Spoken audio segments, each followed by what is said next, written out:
O Brasil está acontecendo uma transição política que eu estou achando muito interessante. Durante a pandemia, teve uma manifestação, que acho que foi as primeiras manifestações em que os grupos jovens da periferia, vestidos de preto e não de vermelho dessa vez, mais organizados, um discurso mais agressivo, mais solidário, cuidando de doar máscara uns para os outros, álcool em gel, não teve tumultos com a polícia, dialogaram direitinho, ou seja, surge uma nova massa ali. Há uma nova geração agora ali, que é politizada, mas não é de partido, que é engajada, mas não é aparelhada com ninguém, e que está bem clara que vai buscar os seus interesses. Você teve no Brasil uma coisa pequena ainda para analisar, mas vai virar uma constante, que é a eleição de coletivos, candidaturas coletivas. Vocês se juntam 2, 3 amigos e vão ser candidatos, independente da cúpula partidária. E não querem saber do dia a dia burocrático do partido, vão fazer a campanha deles. E nisso foram eleitos 20 mandatos assim. De gente totalmente fora do perfil candidato. Mulheres, trans, travestis, negros, indígenas, quilombolas, totalmente fora do padrão. Ou seja, os próprios grupos começaram a se ligar que estão pela sua própria conta. Isso é uma coisa importantíssima nesse momento. A outra coisa, muitos movimentos de base estão conseguindo afetar direções nacionais. Vou dar um exemplo. Durante a pandemia, a decisão do ministro Lewandowski, aliás, Fachin, né, de impedir as ações dentro das favelas, foi uma coisa conquistada por jovens que estão fazendo luta dentro das favelas do Rio de Janeiro. E eles são até citados na peça. Então, há conquistas. Então, há muita coisa. A própria questão da renda básica. O auxílio emergencial, o governo queria dar R$200. Uma pressão da sociedade que chegou a 600. Que agora ele reduziu para 300, né? Então, assim, tem muita coisa acontecendo. A transição vai ser lenta, mas está acontecendo. Eu estou vendo muitas coisas boas acontecerem e estou muito otimista em relação a isso. Essa agenda negra, então, se está acontecendo no Brasil, não, faz tempo que o debate racial não sai da pauta do debate público. Isso está enlouquecendo os racistas no Brasil, estão enlouquecidos. Eu queria te fazer uma pergunta relacionada ao tema dos evangélicos e relacionada ao tema da educação, né? Como você sabe, eu não sou evangélico, fiz uma pesquisa de campo, né, numa dessas muitas quebradas do Brasil e me impressionei com a ignorância, né, que eu tinha em relação a esse tema, né? Uma coisa que para você e para qualquer pessoa que vive no Brasil popular é um tema simples, né? Que existem muitos tipos de igrejas, que existe um convívio religioso muito mais pacífico, né? Mas tem uma coisa, apesar de existir essa tensão dos evangélicos, né, que muitas vezes se diferenciam e, enfim, criam essa tensão, né, tem uma coisa muito especial, e é uma coisa que eu particularmente me deixa arrepiado, é a transformação que o cristianismo evangélico traz em relação ao tema da educação, tá? E não é uma transformação simples. É uma transformação, primeiro, que tem a ver com a pessoa que se sente constrangida quando entra na igreja e não sabe ler, porque o pastor está lá o tempo todo falando para ela abrir na página tal e acompanhar o texto tal, e, eventualmente, ela é convidada a fazer a escola, que é a escola para adultos que tem na própria igreja, e depois uma mudança de chave dentro da igreja evangélica do pai e da mãe em relação ao valor que ela dá para a escola, né? E existe dentro da literatura antropológica, sociológica, algo interessante que eu acho que é pouco falado sobre como o brasileiro popular desconfia do que a escola faz com seus filhos, que o filho fica arrogante, fica preguiçoso, etc. Enfim, uma pequena introdução aí para te perguntar, nessa quebrada onde eu vivi, 15 mil habitantes, tá? 15 mil habitantes tinha uma biblioteca pública, fechada, há anos, com os livros apodrecendo dentro. Uma livraria evangélica, uma livraria que tinha bíblias de todos os tipos, formas, preços, e uma série de outros livros relacionados a cristianismo e também a livros de autoajuda. Mas essa questão que para mim é essencial, que vem a leitura da Bíblia, a leitura do livro para a leitura de qualquer coisa. Eu queria saber, a gente ouve muito falar das questões essenciais, né? E as questões essenciais muitas vezes são saúde e alimentação, e com razão. Mas em que medida a CUFA está envolvida no tema da criação de bibliotecas e estímulo à leitura, porque não é tão fácil, não é só abrir a biblioteca, e em que medida o livro digital, que é hoje alguma coisa absolutamente democratizado, se não pelas vias normais, pelas vias do objeto pirateado, né? Isso não é aproveitado para promover essa transformação que a gente sabe que acontece quando a pessoa se vê envolvida, enroscada nessa rede da leitura. A ideia de leitura numa favela é uma coisa muito distante. Né? Ler não é um critério de importância para as pessoas, não porque elas não queiram, é porque não desenhou uma importância para ela da leitura. Uma coisa que eu achava engraçado, eu fui crente da Deus e Amor, cara. Então, na minha época louca, então era Deus e Amor. Hoje as igrejas são brincadeira de criança, porque era Deus e Amor há 25 anos atrás. E uma das coisas que eu me admirava era o orgulho dos caras levando a Bíblia para ir aprender a ler na igreja. E aí, num país de milhões de analfabetos, a igreja acabou sendo um programa de alfabetização, entendeu?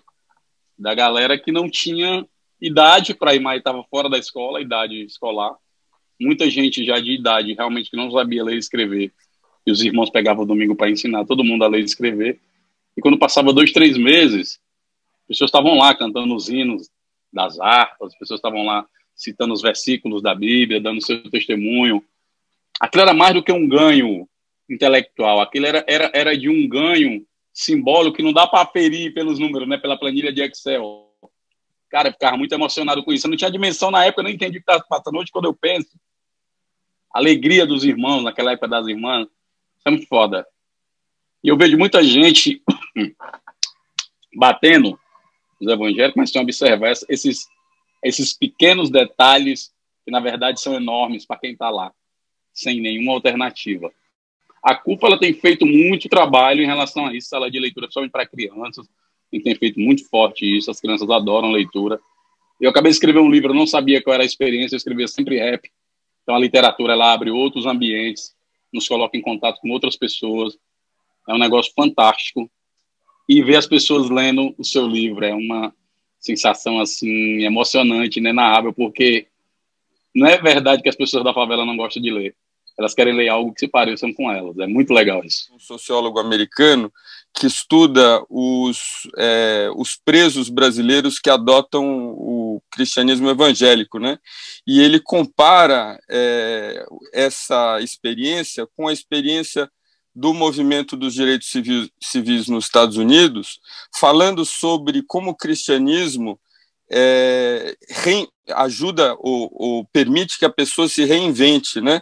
E no Brasil, essa linha divisória entre quem é uma pessoa de primeira ou de segunda classe está colocada na linguagem popular no termo da ignorância. Você é ignorante.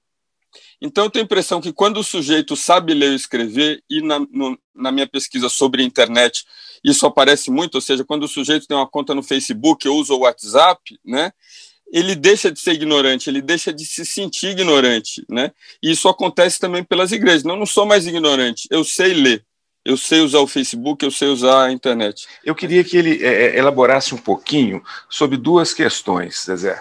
Primeiro, qual que é o papel da mídia social e dos aplicativos de mensagem, WhatsApp e outros, em duas questões, no debate racial e no movimento religioso, principalmente dentro do contexto das favelas também. Hoje o WhatsApp é a maior rede de comunicação da favela, né? Então, o WhatsApp, antigamente, que era uma rede de comunicação, virou rede social. Então, as pessoas postam tudo lá dentro daquele negócio. É um mundo à parte. É um lugar que se pratica de tudo. E, do ponto de vista da religião, o que eu me impressiona ainda é que, com os evangélicos, eles não recuaram do trabalho de base para fazer movimento na internet. Eles continuam na rua. A internet é acessório para eles, não é central. Eles não não dão importância para avançar, para juntar gente, para ganhar mais um irmão, mais uma irmã. Aí, se eles estão na rua, ele leva a caixinha de som dele, a mulher bota lá com aquele seu cabelo longo, a saia arrumada, o cara com a Bíblia, a roupa bem passada. Então, eles não abriram mão. Assim, eu costumo muito olhar os evangélicos porque é o que está se movendo de maneira organizada num território onde não há quase nada mais, entendeu? Onde você vai ver em territórios, assim, onde a gente encontra, cara. Durante a pandemia agora, para te ser sincero, teve lugares que a gente chegou, só tinha nós, o crime e as igrejas. E era legal porque, de repente, estava se comunicando ali 3 ambientes muito loucos que jamais a gente imaginaria na vida prática ter que se encontrar nessa situação. Porque o que acontece também? A nossa ação humanitária, ela gerou uma espécie de armistício, apesar de aquelas aberrações das ações policiais no Rio continuarem, mas o próprio crime que estava dentro da favela, ele se conscientizou que aquilo tinha que ser um momento de trégua.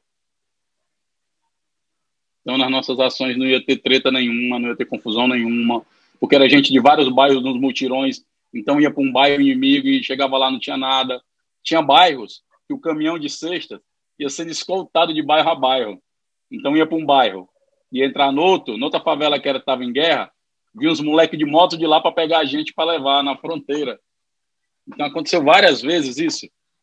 E interessante é que não tem nenhuma promiscuidade, não tem nenhuma coisa negativa, mas é como a gente viu que dá para, através de um trabalho organizado de base, com soluções, não só com a lógica discursiva, você consegue construir um contraponto dentro desses territórios. Você consegue possibilitar a construção de outras redes de sociabilidade. E aí você consegue formar pessoas capazes de gerir essas realidades tão contraditórias, tão conflitantes dentro do mesmo território. Né?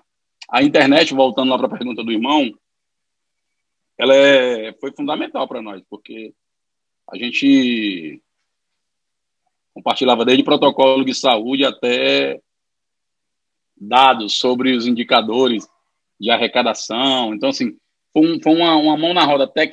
Tecnologicamente, nós avançamos 10 anos. Hoje, só para você ter ideia, no segundo mês de pandemia, nós estávamos fazendo transferência de renda com reconhecimento facial. Segundo mês da pandemia, nós estávamos fazendo transferência de renda via plataforma PicPay e reconhecimento facial. Você vê como o negócio chegou no nível, porque também não podia reunir gente, não podia ter aglomeração, então as pessoas recebiam o dinheiro digital, e era legal quando o dinheiro caía na mão das mulheres, aí um tema interessante, era pouco dinheiro, mas quando caía, ativava a proteção social de crianças e idosos, ativava tempo livre para as mulheres, e ativava aquela economia local ali, que ela fazia a gestão das dívidas, né, da economia em crise ali do território. Era muito interessante esses fenômenos, né, que aconteceram durante esse processo da pandemia. Estou pensando até em escrever algo sobre.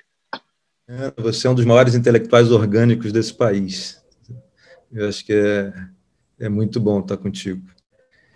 Eu queria te fazer duas perguntas, duas coisas para você falar sobre, tá? Que tem a ver com a agenda forte de desenvolvimento, onde tem dinheiro, onde tem política social, tem política econômica, mas tem a ver com a visão da política, aí geral, esquerda, pensamento liberal. A primeira ponto é sobre o racismo. Tá? Tem várias coisas, mas a questão que talvez valha a pena, além de todas que você falou, é que a pergunta do Otávio foi nessa direção, mas a gente sabe o seguinte, há mais de 20 anos, pelo menos, com os dados, é totalmente invisível essa situação, e o racismo, a desigualdade racial, organiza a desigualdade social do Brasil desde sempre. No entanto, a esquerda nunca reconheceu isso. Reconheceu. E hoje, quando faz seus movimentos nessa direção, faz no máximo pelo reconhecimento do campo identitário. Não faz a partir desse núcleo duro, ou seja, e que está documentado há 30 anos. Eu fui do governo durante anos. O governo não acreditou nisso. O governo Lula não acreditava nisso. Que o projeto de desenvolvimento social desse país, desenvolvimento econômico desse país, solicita o enfrentamento do racismo como organização de uma pauta econômica e social. Várias pessoas aqui talvez não tenham pensado nisso até há pouco tempo atrás. Então, tem uma coisa muito legal, legal nesse sentido, que a pandemia deu visibilidade à desigualdade, viu essa multidimensionalidade. Então. Mas eu queria que a primeira coisa que eu ouvir é o seguinte, e o pensamento liberal também não acredita nisso. Certo? O país está hiperpolarizado, as duas atrizes mais importantes nossas não acreditam que o racismo é o núcleo duro da desigualdade, tá certo? Tem visões periféricas sobre isso, evidentemente tem uma culpa histórica, tem isso tudo, legal, que ainda bem querem combater o racismo agora. Tá? Mas o meu ponto é, como é que você pensa essa agenda que a gente pode mover num sentido de reduzir os extremos e promover uma convergência? Obviamente tem que superar essa circunstância absurda do atual, esse rapaz aí que está comandando o país, tá? Mas como é que você pensa? A gente demorou muito e continuou não vendo o espaço público como algo além do governamental para produzir as transformações que são necessárias. Novamente, eu vou dizer, eu fui do governo durante anos, do governo Lula, tá certo? O governo Lula, na maioria das vezes, cooptou o movimento social organizado. Não produziu um espaço de transformação crítica em que se submeteria à atenção necessária no movimento social. O que você acha que há de novo que vai virar? Eu não vejo isso virando. Eu vejo o pensamento de esquerda mantendo-se conservador, extremamente conservador. Tá? A esquerda, evidentemente, não, é outro conservadorismo, não o da direita, mas o conservador sem dar conta de pensar esse papel da sociedade civil organizada e a potência da CUF organizando a política como um todo. Eu vou começar pela última, Ricardo, porque para mim eu acho que é bem instigante, porque desde o início, inclusive, o único conselho que a gente participou do governo Lula foi o de juventude a pedido dele, porque a gente já era contra participar de conselho, já ali. Ele convidou o Bill, eu virei suplente do Bill, acabou que eu tive que assumir aquele negócio, e aí quando eu quis sair no outro mandato também, o Lula pediu de novo para ficar. E eu já alertava ali que aqueles movimentos não eram saudáveis, porque a gente tinha uma tarefa que era de organizar a sociedade, porque ganhar o governo não é ganhar o poder, cara. A gente tinha que ter um movimento de organização da sociedade, porque esses espaços e diálogos que agora são maiores com o poder público não podiam significar um fim em si próprio, mas um meio em que a gente tinha que pautar a nossa agenda, porque em algum momento esses governos iam sair, a nossa agenda é permanente. E muita gente ficava, não, mas aqui é o governo é nosso, como se o governo fosse uma coisa de um grupo só, como se o governo fosse um ambiente de disputa permanente. E como, inclusive, as decisões fundamentais do governo não passavam por onde os militantes estavam. A gente cansou de ver isso. Os militantes brigavam para estar no Conselho do Negro, no Conselho da Mulher, no Conselho do ING, do Jovem. Geralmente era lugar onde não tinha dinheiro para executar política, cara. Não ordenava nem despesa. Então era um discurso emocionado para esses grupos já na época, mas na prática quem definia era o Conselho de Desenvolvimento Econômico. Depois de um tempo, a gente começou a fazer questão de andar por lá. Mas eu já me preocupava muito ali. Eu alertava muito, tanto que a gente não participa quase de conselho nenhum. Acho que o último conselho que a gente participou agora foi da frente, o Conselho Orientador da Frente Parlamentar pela Renda Básica, que é uma coisa mais ampla, é uma conquista nossa, você pautar 23 partidos políticos, 215 parlamentares, numa crise dessa não é qualquer coisa. Então, acho que a gente devia mudar, do ponto de vista de movimentos, a perspectiva, não mais de nomes ou partidos, mas das nossas agendas e dos nossos interesses. Eu acho que é a primeira delas. Eu acho que isso é a primeira mudança nossa. Uma agenda. Todas as vezes as pessoas vão perguntar, é sintomático.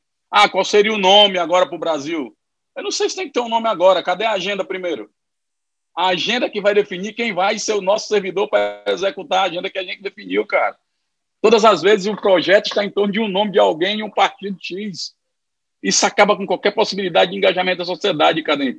E os governos de esquerda foram bons num monte de coisa, mas liquidou totalmente com o engajamento social. O que está começando a se renovar lentamente, está havendo uma transição, principalmente de gente muito jovem, mas que vai demorar ainda para ter uma maturidade maior, para estar começando a pensar projetos maiores, dialogar, fazer parcerias, se constituir como grupos mais maduros para poder discutir temas complexos como economia, como infraestrutura, como política social de novo tipo, essa economia que está dentro das favelas. Os movimentos também vão ter que subir o sarrafo. Não dá mais para ficar. E, infelizmente, parte da esquerda acostumou o movimento a vir a reboque e não pensar por conta própria. Então você tem... Eu vi isso, a gente fez uma reunião com o Dória, fez uma reunião com a ACM Neto. Eles postaram na rede social. Vê o povo de esquerda falar, mas a culpa não devia estar com esses caras e tal. Falei, por quê?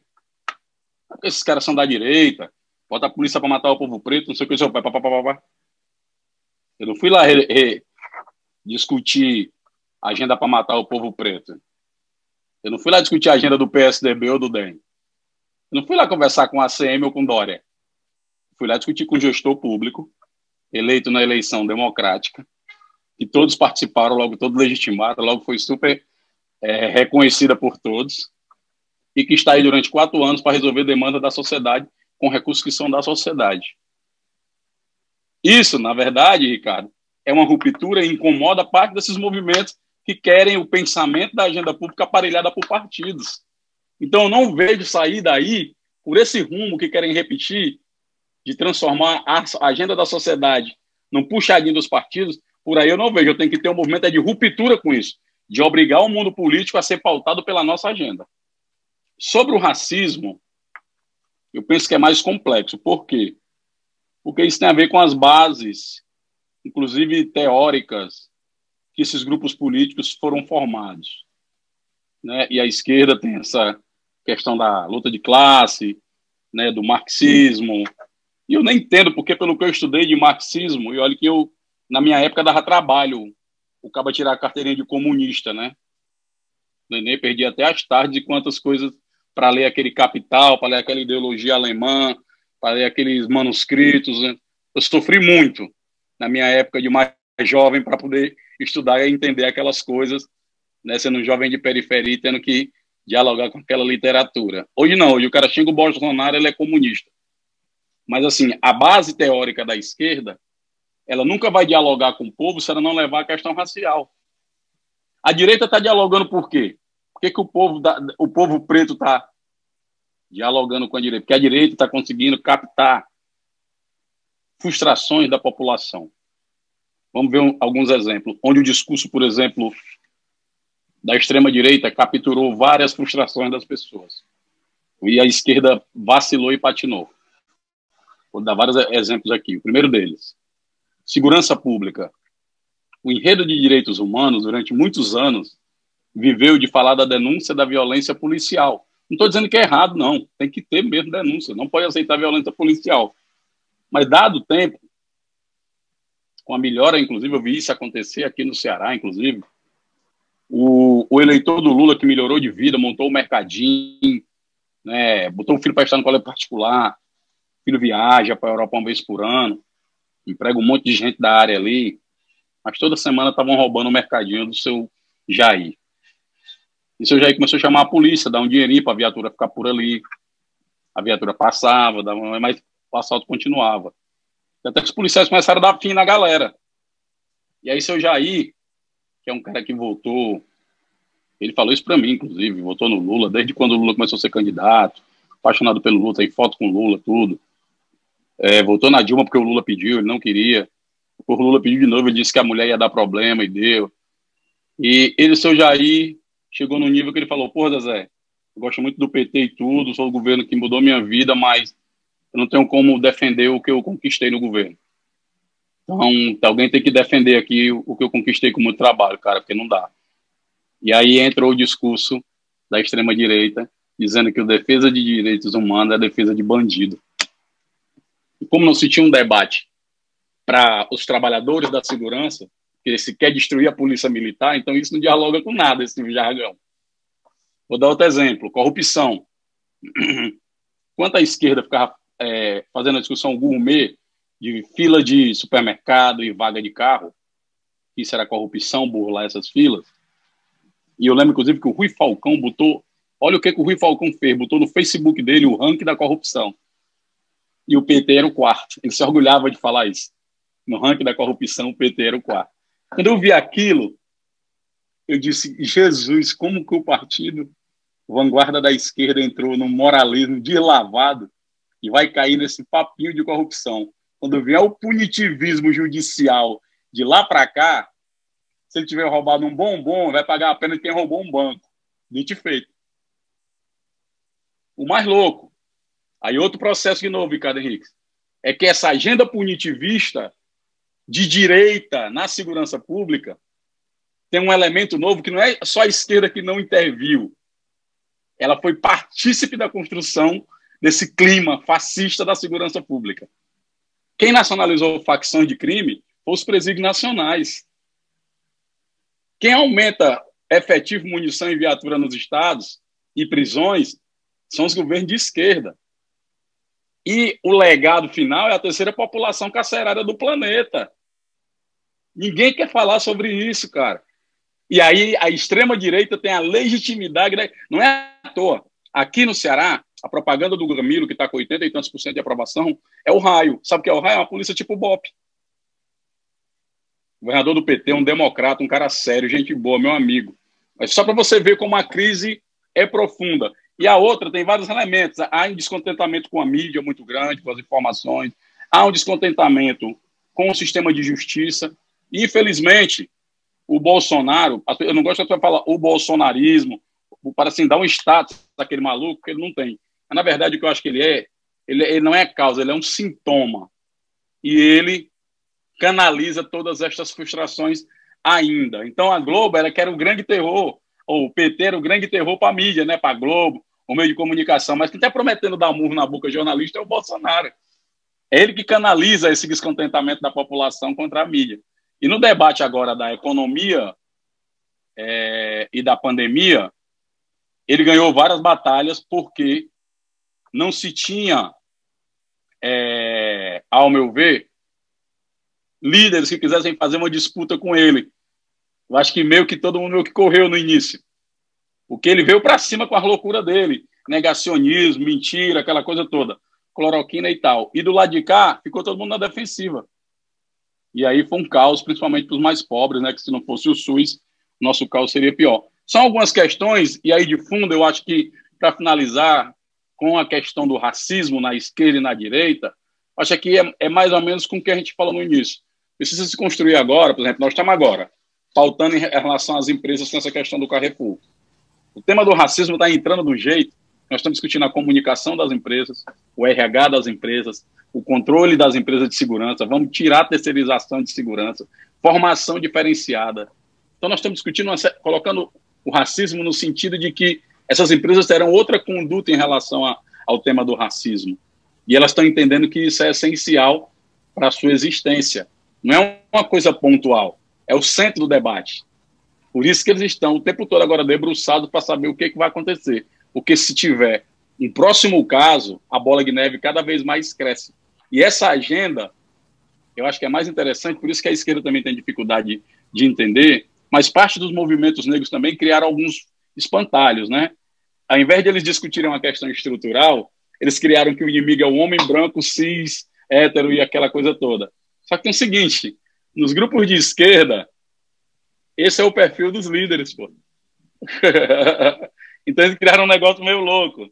Mas eu acho que tem uma base jovem, que está mais livre, está fazendo muitas coisas acontecerem na base. Eu acho que oxigenar, fortalecer e conectar esses jovens com outros jovens, porque eles também são muito desconectados, parece que não, mas são desconectados no sentido não de não estar na internet, mas de conversar com outras experiências. Se a gente começar a conectar esse monte de rede, porque são milhares espalhadas. Essa que vai dar mais trabalho. Por quê? Vai dar mais trabalho por um lado. Porque antes a gente ia lá formar o grupo. Eu lembro do meu tempo de militante de base, a gente ir lá estudar, formar o grupo e tal. Hoje não, o grupo já está lá atuando, formado. Só tem que conectar a potência dele e saber o que ele está fazendo, amplificar e juntar mais rede. Eu estou profundamente pessimista, né? Eu sou educador, trabalho na universidade e estou dando aula hoje para a formação de professores. E eu tenho como público professores que dão aula no ensino público. E o quadro que se avizinha, a meu ver, é extremamente preocupante para o país, né? E para as crianças pobres deste país, e para as crianças negras deste país. Eu estou muito assustado com o que vem por aí. Eu parto primeiro de um princípio que nós temos mais de 50 milhões de brasileiros que não concluíram o ensino básico, quer dizer, educação básica, ou seja, nem aquilo que a Constituição determina. Segundo, nós temos um projeto de governo, eu acho que é um projeto na área da educação, que está aniquilando com toda a qualidade que ainda existia no ensino público. Ora, eu acho que a pandemia ela apenas escancarou uma porta aberta. Essa porta já estava aberta e a pandemia escancarou. Qual é? A desigualdade, as desigualdades profundas do nosso país. Eu acho que nós temos uma questão muito grave no país em termos de democratização, que é um dos poucos países do mundo em que nós temos um sistema privado de educação e um sistema público de educação. A educação remota, a educação online, não está chegando para todos. Há uma diminuição na arrecadação dos municípios dos estados, e que, portanto, vai se precisar para trabalhar com em 2021, na educação, vai ser um ano crucial para o Brasil. Crucial, porque eu acho que este ano foi perdido em termos de educação básica. Então, como é que nós vamos enfrentar com um governo desse jeito, com uma situação de escassos recursos financeiros, tá? E com uma questão que há uma desigualdade brutal nesse país, né? Eu não posso prescindir, né, de uma ação na educação para combater o racismo, não dá. Então, Zezé, eu queria te ouvir um pouco, se eu estou muito angustiado, se você está vendo algo diferente do que eu estou vendo. Não, eu compartilho da sua angústia. É que, no nosso caso, as emergências do momento, elas vão nos empurrando para as soluções o tempo todo. Então, isso ajuda meio que a oxigenar mais esperança. Então, pequenos avanços, eles vão ajudando a gente a oxigenar e a caminhada vai ser longa. Mas o quadro é preocupante, a gente já vem alertando de muito tempo. Se você for ver o déficit na educação infantil que as crianças estão passando, é um negócio... Ainda não tem nem avaliação, se você falar o impacto psicológico. Uma amiga minha que é do CAPS infantil, aqui CAPS AD infantil, ela está falando que nunca viu tanta criança com transtorno. Nunca na vida dela ela viu violências contra as crianças. Nós estamos com dificuldade, um dilema que nós vamos ter que resolver agora no primeiro semestre de 2021, é que é o retorno das aulas.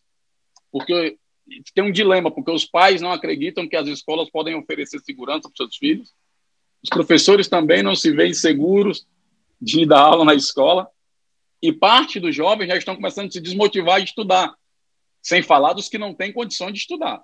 Nós distribuímos agora 500 mil chips para as pessoas poderem ter dados, porque tem celular, tem tudo, mas não tem dados. Então, mas mesmo assim é muito difícil. A gente tem visto nesse impacto, quando a gente entregou os chips, a gente começou a avaliar algumas questões. Muitos dos jovens já estão desmotivados de voltar a estudar, Ronca. Isso é muito triste, porque não é só a ausência da política pública da educação, é a desistência do aluno. Eu estou falando aqui no Ceará, escola de tempo integral, escola profissionalizante, indicadores muito bons. Isso é muito preocupante, esse aspecto. E aí eu acho que a gente vai ter que fazer aí com as pessoas, eu acho que a educação vive esse sistema de ataque constante do governo, então eu entendo, inclusive, o desespero, assim, a angústia de vocês, porque é o governo realmente que ataca a educação. Agora, eu acho que a gente deveria criar ambiências em que as pessoas mais pobres comecem a entender a importância da educação. elas entendem, as nossas mães que não estudaram, nossos pais, fizeram tudo para a gente estudar. Mas agora nós temos que criar mecanismo para que as pessoas se apropriem de minimamente acesso a intervir politicamente para que a política pública de educação ocorra. Porque o que nós estamos vendo agora é que o privado continua a vida seguindo, pelas condições que tem, pelos equipamentos e tudo, e os pobres ficando novamente. Então, só o déficit que nós temos para recuperar aí já é monstruoso e a gente não sabe ainda o impacto disso. A gente não calculou, ninguém calculou o impacto de pandemia em economia, ninguém está calculando o impacto de pandemia em saúde, e com certeza não estão calculando o impacto de pandemia na educação. E isso vai ser um entrave muito grande, principalmente porque os mais pobres é que vão pagar essa conta. Muito preocupado, e estou tentando, estava até sugerindo para o pessoal da campanha Educação Já, Daniel Cara, o pessoal, que a gente começasse a fazer um movimento de criar algum tipo de acordo para começar a pressionar os governos a tomarem atitude relacionada à educação, porque não dá para ficar do jeito que está. Está passando a eleição, parece que não está acontecendo nada no Brasil. Todo mundo só pensa na eleição, parece que o problema não existe. E tem problemas gravíssimos acontecendo, né? E a gente precisa, nesse momento, aí criar um grande mutirão. Eu estou querendo mobilizar todo mundo, criar um grande mutirão, Ricardo, a gente pensar, a gente tem que tirar agendas. Isso aqui, 3 coisas são centrais. Educação, economia, saúde. E juntar os melhores nisso. Os que estão pensando, os que já executaram ou executam de alguma forma, e os que na ponta estão tratando com esse tema. A gente construir uma sinergia aí de troca de conhecimentos, de impressões, até para alinhar nossas angústias, nossos medos e ver onde existem outras possibilidades, entendeu? Eu acho que a gente tem que começar, até porque se a gente ficar sozinho realmente, aí a angústia faz a gente naufragar e a gente fica sem esperança nenhuma total, que é o grande também objetivo desse momento, fazer a gente perder a nossa expectativa. Nessa conscientização, tirar a cegueira de muitos ricos brancos sobre a condição do país, a pobreza do país, eu acho que veio junto um entendimento de que sem liderança você não tem a visibilidade mesmo, e de como as várias lideranças que surgiram nas comunidades foram elos essenciais. E você mesmo falou no começo como se formaram as lideranças, que não haviam antes, e por conta da necessidade de organizar as comunidades, de levar as cestas, isso tudo, elas apareceram. E, com certeza, não vão desaparecer. E eu acho que esse foi um movimento muito importante. Então, primeiro eu queria saber como que isso vai influenciar a própria CUFA, que é um pessoal todo muito jovem, e com uma visão, me dá a impressão, mais autoral, muito ligado ao coletivo, mas, então, eu não sei, eu queria entender como que você vê que isso possa influenciar a própria CUFA. Assim, a gente ainda está, porque assim, a gente não parou as ações, né, continuou, mas a gente ainda está avaliando muitos impactos de mudança na CUFA. Vou lhe dar um exemplo.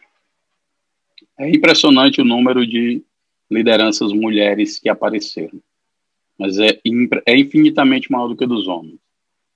E o elemento interessante, mulheres, mães solteiras, que teriam menos tempo para estar nas atividades, mas muitas delas atendidas pelas ações que a gente fez, e que se tornaram liderança desses processos lá. De atendidas passaram a liderar processos. Então isso foi uma coisa que eu achei impressionante. A outra coisa, quantidade de gente jovem. Para mim foi um espanto as pessoas se engajarem, se organizarem, montar o seu grupo, arrumar um espaço, estocar alimento, fazer cadastro, se organizar. Então, assim, do ponto de vista de aprendizado, de organização e operacionalidade, e nós não estamos falando de um tempo comum, nós estamos falando do pior tempo, né, gente? Estamos falando da pior época do planeta. E a gente nunca viu tanta vitalidade e tanta gente se organizando. E, por último, eu penso que a CUFA saiu do patamar de uma organização que faz trabalho social em favela para ser uma organização importante para discutir o país.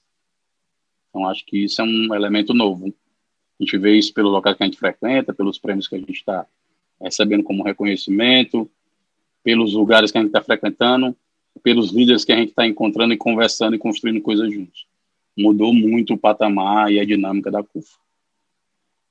O que mais me chama a atenção no papel que você exerce hoje no Brasil é que você traz para o debate de questões tão nevrálgicas, tão fundamentais, um elemento de pragmatismo. Você é impressionantemente pragmática. Eu tenho muita curiosidade, se você pudesse mencionar na sua fala de encerramento, que outros ativistas sociais no Brasil cumprem também esse papel civilizatório, vamos chamar assim, quer dizer, não apenas em relação à questão do racismo, mas também em relação ao tema da desigualdade e outras questões sociais importantes, como você mencionou. Não dá mais para achar que nós vamos ter melhoras incrementais. Melhoras incrementais não resolvem. O Brasil precisa realmente de uma certa radicalidade em relação a essa questão do racismo, em relação à agenda da desigualdade. Então, seria muito bom se você compartilhasse conosco outras frentes de atuação que nós temos hoje no Brasil em relação a isso. Você pode escolher na área da moda, você escolhe uma Adriana, que criou uma feira preta, uma mulher sozinha. Ela mistura economia, identidade, engajamento das mulheres, e é uma mulher fantástica, é de São Paulo. Você pode ir para a área do audiovisual e pegar um moleque que era de favela e hoje ele virou o maior canal de YouTube de música do planeta, que é o Condzilla. Ele pode falar muito sobre comunicação com a juventude, é o mestre. Ensina tudo para nós. Ou pode pegar o Voz da Comunidade, ou o Coletivo Papo Reto no Complexo do Alemão. São jovens que fazem ativismo de direitos humanos lá onde os direitos humanos não existem. Eles fazem militância de direitos humanos lá onde não existe. Então, assim, e aí tem a Carla no Recife, tem o Izan lá no Amapá, tem assim, tem uma leva de gente fazendo coisas, pessoal, que eu estou impressionado. E que essas pessoas, elas aqui todo dia, acaba que a soma da diferença dessas potências é que vão nos alimentando para nos manter vivos e de olho nesse pragmatismo, entendeu, Otávio? Porque não adianta ser uma central do xingacionismo reclamativo. Nós temos que ser uma central de soluções. As soluções são pedagógicas e politicamente educativas para que a gente consiga manter o processo andando. Pouca gente focaliza em pequenos resultados, porque você quer fazer logo a revolução socialista. Começa aqui montando uma creche, uma UPA, abrindo um comércio, um campo de futebol, organizando um grupo de jovens, organizando um estúdio, a biblioteca. Começa por algum lugar essa revolução. Senão fica muito um discurso para quando a revolução vier, e aí as pessoas precisam segurar o destino pelas mãos, precisam sentir o cheiro da esperança, entendeu? O gosto da conquista. E muita gente não dá conta. É uma luta tão técnica, ideológica, discursiva, que tem coisas que não cabem em planilhas de Excel e que as pessoas precisam sentir e ter prazer. Essa, talvez, o maior investimento nosso seja na emoção e na conexão dessas pessoas. Elas vão ajudar a nos ensinar muitas coisas. Eu me alimento muito delas e elas de mim. Então, acho que isso é um ambiente que a gente tem que criar, essa atmosfera colaborativa, de troca de experiências que a gente perdeu, porque ficou tudo muito voltado ou só para o voto ou para a correria imediata do cotidiano. A gente tem que exercitar isso, a gente tem feito pouco exercício crítico, reflexivo, a gente tem vulgarizado a necessidade do estudo, do conhecimento. Eu vejo uma dicotomia boba entre quem faz e quem... ali são só os intelectuais, ali nós somos ativistas. Quando, na verdade, se eu bebo na fonte de bons conhecimentos, a minha ação prática lá no território vai ser 1000 vezes mais qualificada. E se o conhecimento bebe, né, nesse feedback, nessa troca, nessa fotossíntese aí de conhecimento, ou seja, o Paulo Freire dizia que ninguém sabe mais do que ninguém. Nós temos saberes diferentes. Então, na medida que eu construo uma ambiência que esses saberes diferentes dialogam, se refazem e se multiplicam, eles vão se alimentando todos os dias porque é necessário. A gente foca tanto nas diferenças, né, no Brasil, de rede social, de polarização, mas a gente devia focar no comum, no que nos une.